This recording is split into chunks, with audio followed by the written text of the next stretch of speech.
প্রকৃতপক্ষে মানুষ কখনো ব্যর্থ হয় না, সে কেবল একটা পর্যায়ে এসে হার মেনে নেয়। যতক্ষণ না একজন মানুষ হার মানছে সে কখনোই ব্যর্থ হতে পারে না। সাফল্যের অর্থই হল নিজের উৎসাহ না হারিয়ে একটার পর একটা ব্যর্থতাকে অতিক্রম করে যাওয়া। সাফল্যকে কখনই আপনার মাথায় চড়তে দেবেন না, ব্যর্থতা যেন কখনো আপনার মনে না বাসা বাঁধে। সর্বদা সাফল্যের পথকে ধরেই ব্যর্থতাকে অতিক্রম করতে হয়। ৭ বার ব্যর্থতার সিঁড়িতে পড়ে গিয়েও ৮ম বার উঠতে পারাটাই হলো জীবনে সাফল্যের আসল রহস্য।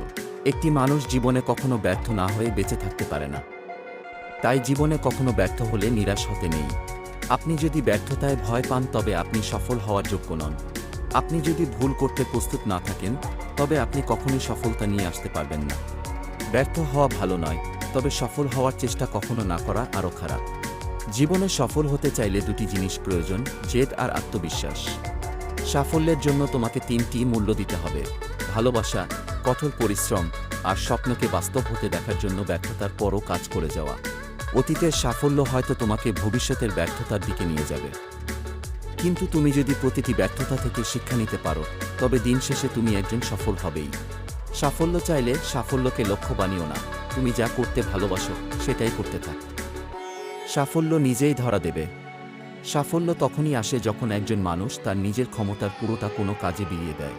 সাফল্যের মূল্য হল হাতের কাজের প্রতি ভালোবাসা আর কঠোর পরিশ্রম, সেই সাথে জয় পরাজয় ভুলে নিজের পুরো সামর্থ্য বিলিয়ে দেওয়া।